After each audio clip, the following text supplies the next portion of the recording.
we've heard plenty of talk. Matthew Stafford, over the weekend, they gave him the ability to negotiate, his agent, the ability to negotiate with other teams to see what a trade might look like. Chris Canty has a thought on Matthew Stafford relative to him being available. Matt Stafford given permission to talk to other teams. The Pittsburgh Steelers should be on line one. Quarterback has been the biggest issue for the Steelers for the better part of the last decade, and there's no reason not to make LA an offer they can't refuse, and no reason not to pay Stafford whatever he wants. At this point, given their aging core, Pittsburgh can't be thrifty when it comes to picks and cap. Ironically enough, they should adopt the mantra of the team they should want to do the deal with. Quote, F them picks. The Steelers have had 5 straight one-and-dones in the playoffs and haven't won a playoff game since 2016. There's already proof of concept that this particular quarterback can microwave a championship, and clearly he's still got gas in the tank. The new Stafford deal probably won't age well. Well, and Tim, right there, the deal, what might preclude the Browns is how much money he's going to want. And they may not be able...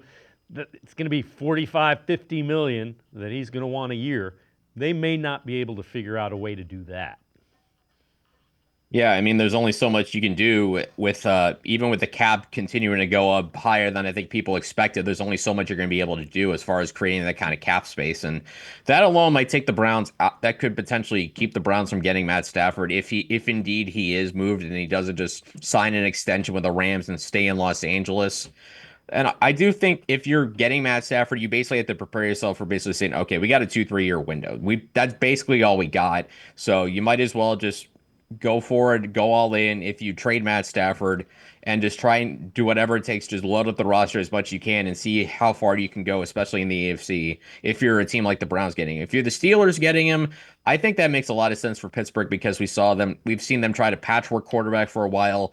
Justin Fields and Russell Wilson was fine last year, but then they kind of had that meltdown towards the end of the season. You get Matt Stafford in there, they're instantly a team that I think can really be closer as far as, being closer within the Ravens and the Bengals as far as not just a team that can win the division, but the team that can win a playoff game. Again, it's surprising for as stable as we think about the Steelers that they've gone almost a decade without winning a playoff game. It's kind of weird to think about. Yeah.